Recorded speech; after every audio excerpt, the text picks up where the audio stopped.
Okay, so I'd like to go into one more thing about the instancing, and that is creating large groups of instances, which is, I mean, obviously where instancing the advantages come in handy is large groups because of their low memory footprint, but using particles to do this.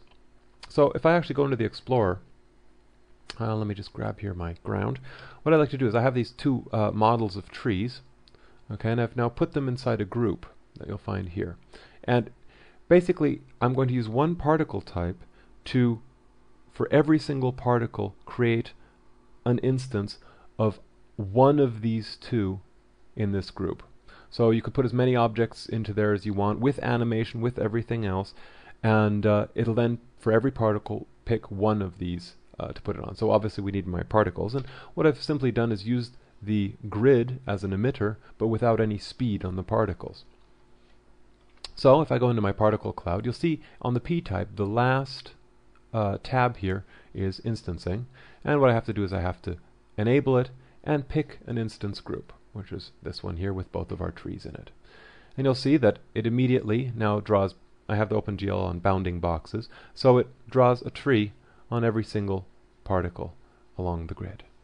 Now the advantage is, of course, because the tessellation isn't required for every single tree, and they have a very, very low memory footprint, I can easily render all of these trees very, very quickly. There you go.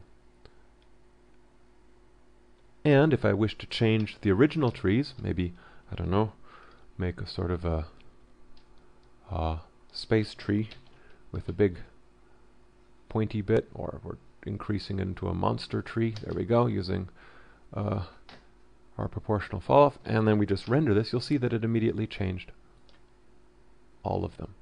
Yeah, the instance then are driven by the original in terms of modeling and animation and everything else.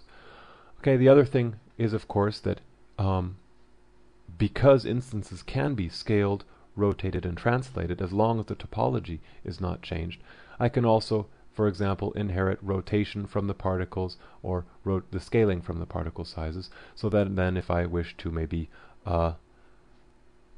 destroy my forest with rotation, there we go, we'll just create a randomness on the whole thing and play this off. I can see that my forest is then whirling around in a hurricane or something like that. But anyway, you can now create large masses of objects that are controlled then by the particles. And because, of course, our particles are objects like everything else, if you decide there's one tree in there that you just don't like, you can simply select your particle cloud. It's a little bit hard to select there. There we go.